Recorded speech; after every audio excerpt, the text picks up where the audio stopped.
All right. I know you guys want to get back and watch the basketball, so we'll make this quick for you. All right. Fire away. See what's on your mind. Hey, Coach. It seems like Khari Lee just continues to make plays all spring. I know we asked you about him earlier in the spring. You said his kind of consistency in practice, but just what else has contributed, if anything, to the way he's kind of continues to emerge? So as I have mentioned about Khari Lee, one of the things that has clearly been present is that consistency. That wasn't necessarily the case with Khari. He was easily distracted at times. And I think what has happened here more than anything else is he has found the right zone to be in as it relates to practicing and preparation. I think he learned a lot last year watching Malik and BT and the way they came to practice every day and how they performed, and said, I can do this too. And I'm really proud of him and happy for him, because he's going to have a breakout season because of it. I can see just the way he takes over a practice now in terms of his ability, based upon, having a Malik Neighbors and a Brian Thomas, how that's going to translate into great success for him. Right here, Coach. Last season, we got to see the natural talent that Caleb Jackson had, and you mentioned just the journey for him to become more of a complete back. Just in, going into year two, what have you seen just maybe from him understanding maybe pre-snap things, and just that, how has that journey continued? Yeah, I think that's been pretty good for Caleb. He is so, he cares. So he's got a huge care factor. He wants to do well. What we've been balancing here is his workload. As you guys know, we have 2 scholarship backs in spring ball. And so we want to be careful with Williams, because he's a guy that is so important to us, and we don't want, to put him in any compromising situation. So you can imagine his workload has been difficult on him. He's a big back. He's growing into his body. So the workload capacity and the fatigue has really taught him how to take care of himself. He's understanding how to eat better, how to hydrate, how to recover. And those are great things, right? I mean, because he cares so much, we'll catch him up on, blitz protections and things of that nature. This is how he takes care of his body. So that's where we're at with him. That's the chapter that he's going through. And I'm fine with it, because he's learning so much about himself right now.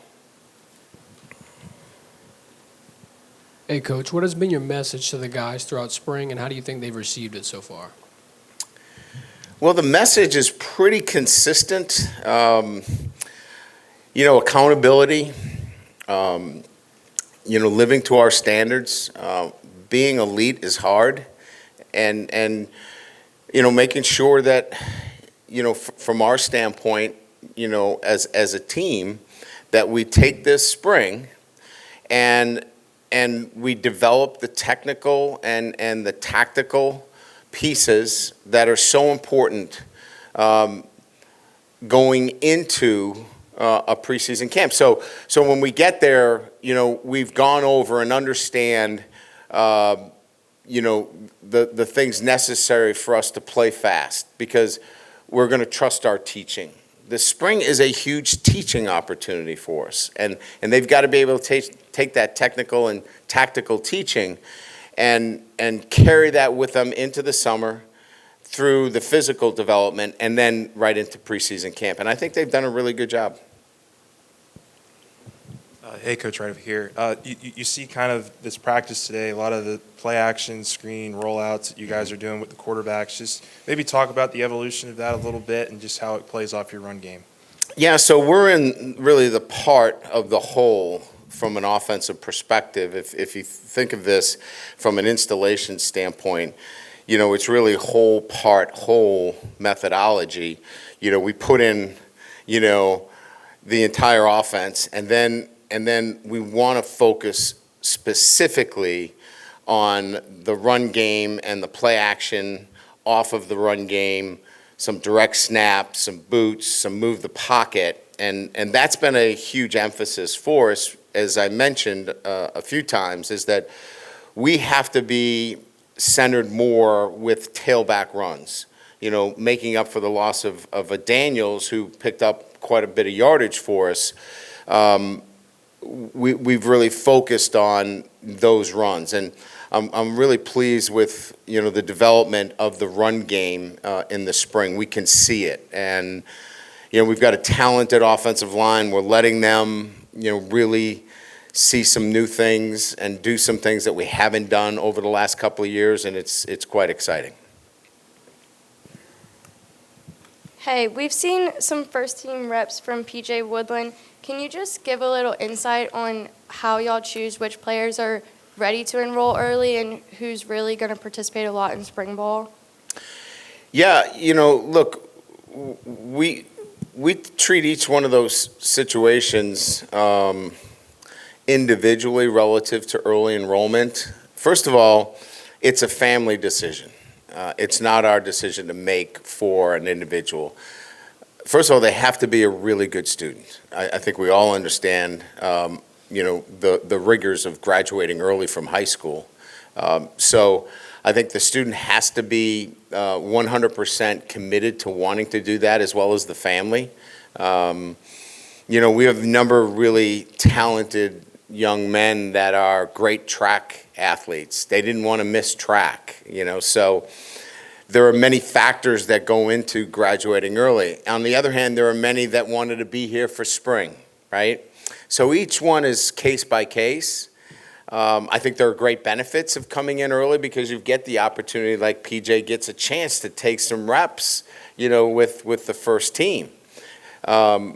So each one is case by case. We will support them.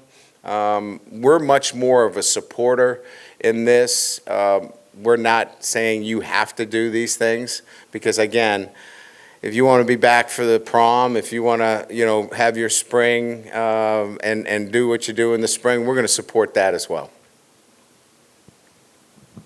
Yeah, Brian, right here. Who are some of the players on both sides of the ball who've taken really big leaps of improvement? I mean, really noticeable. The one guy that I really think has made more progress than any one individual player in coverage is Major Burns. Major was a bit sloppy last year in coverage. I know everybody would point to the interception against Missouri, which is singularly a huge play. But there were many times where he, we didn't have him in coverage on the right guy at the right time. He's been really, really good. I've been happy with his off the field as well, in the classroom, doing the right things. He's really taken a step up in the program and put himself squarely in a position to be a leader. And he stands out for me. I think from an offensive perspective, we mentioned Khari Lee. He's been, everything.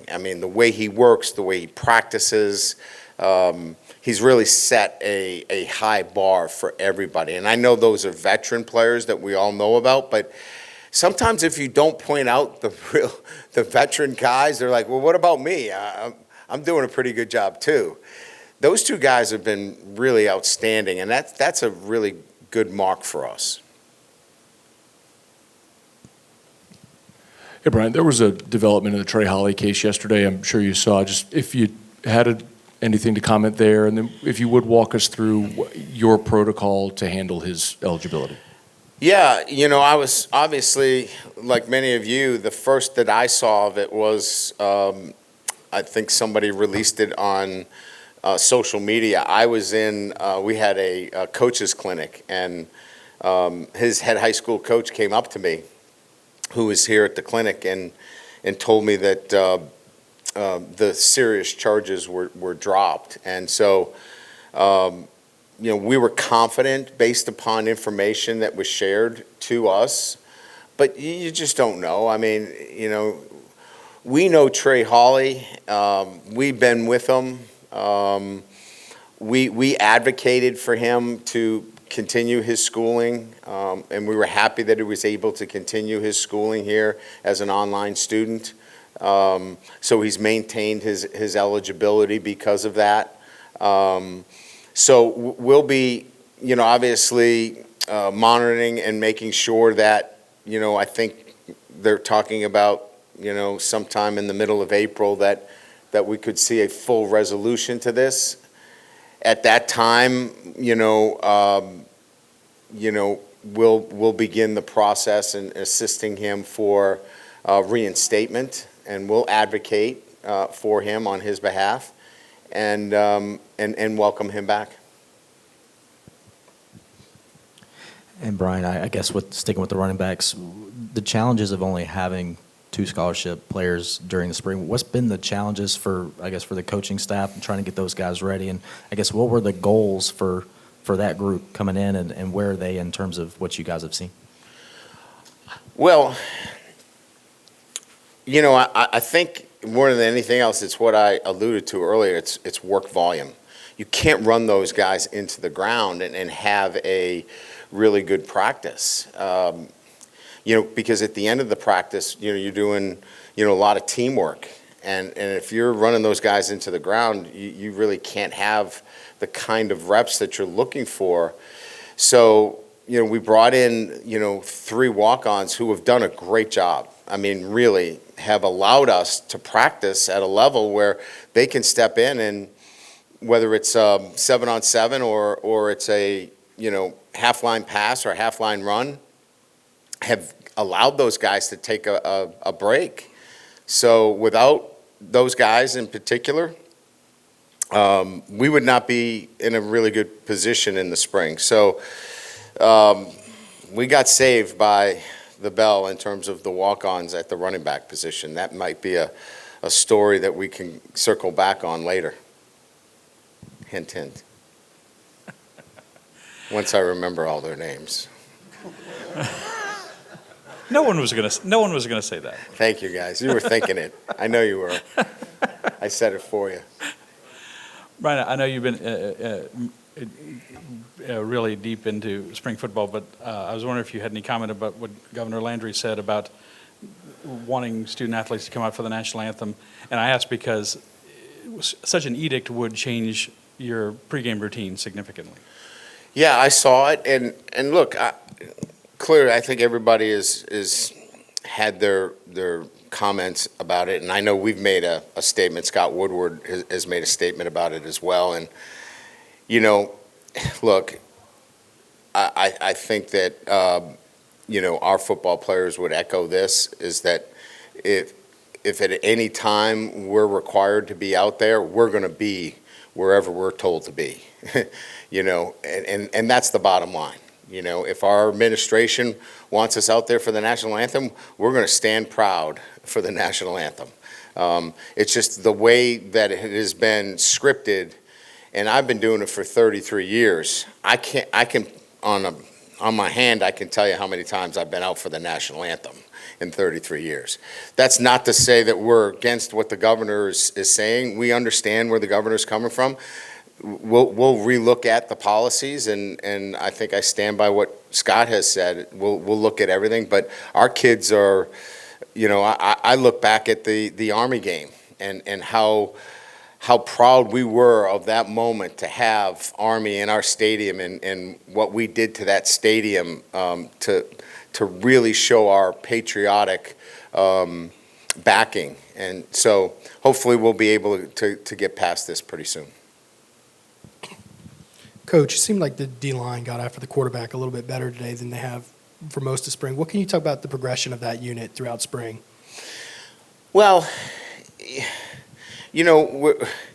it's sometimes hard because, when we talk about the defensive line, you're talking about a combination of whether it's third down and we have our third down pass rushers in there. Because I don't know if you saw in one instance, we've moved, Braden Swinson inside. We've got Paris Shand inside. And then you've got on the edge, you've got Womack on the edge. You've got Harold on the edge. I mean, you've got a different configuration, right?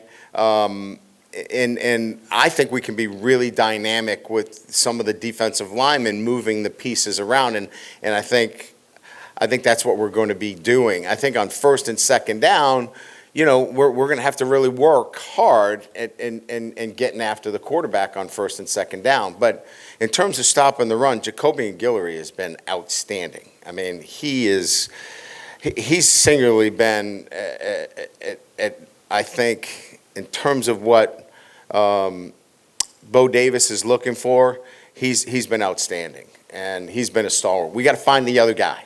And that's what we're looking for. We're trying to develop that second guy. And then we'll have some depth guys behind him. But Guillory's been outstanding. But the pass rush is coming from a combination of ends and, kind of that drop position being moved inside. Coach, you talked a while back about the radio and the helmets and now it being passed. Two parts. How has that changed your philosophy, I think, from an offensive play style when you're seeing guys go in a huddle? And secondly, since this spring, have you leaned on anybody maybe in the NFL that you've seen like, hey, how do you use this in certain situations, since it's something that you've advocated for? Yeah, so as you saw, Joe Sloan's on the walkie-talkie, and he's giving all the plays, to the quarterback. That will shut off at 15 seconds. If you know Joe, that never shuts off. We've run out of 2 walkie-talkie packs, so we'll have to work on cutting that thing off at 15 seconds. But it's been really good because it allows us to do a quick huddle and really change the tempo of the game a little bit. So I don't think it's changed anything philosophically as much as it's been able to bring in another element of changing tempo within the game. I leaned on Matt LaFleur. Matt was my quarterback coach, and talked to him a little bit about, and obviously, he has he's been using it ever since he's been in the league, which has been a long time. His biggest concerns are, when it goes out.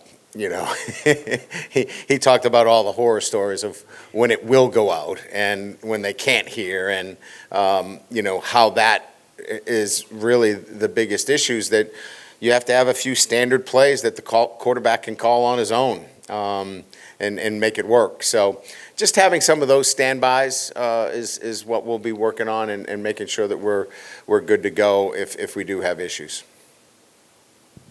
Speaking of Joe, we talked with him earlier in the week, and he mentioned just how impressed the whole staff has been with DJ Chester, finding his voice amongst 4 veterans and 4 guys that could play at the next level, obviously. And he also said, this is a guy that when Coach Kelly came here, that he wanted to build the program on, that type of mentality. What have you seen from him, and just the strides that he's taken, the confidence that he has kind of leading that group? Yeah, I mean, I think what we were looking for at that position, and we knew that we were going to be inserting a younger player with veterans, was somebody that was mature and handled himself in that manner. He is all business. He handles himself in a very professional manner. He takes care of business off the field.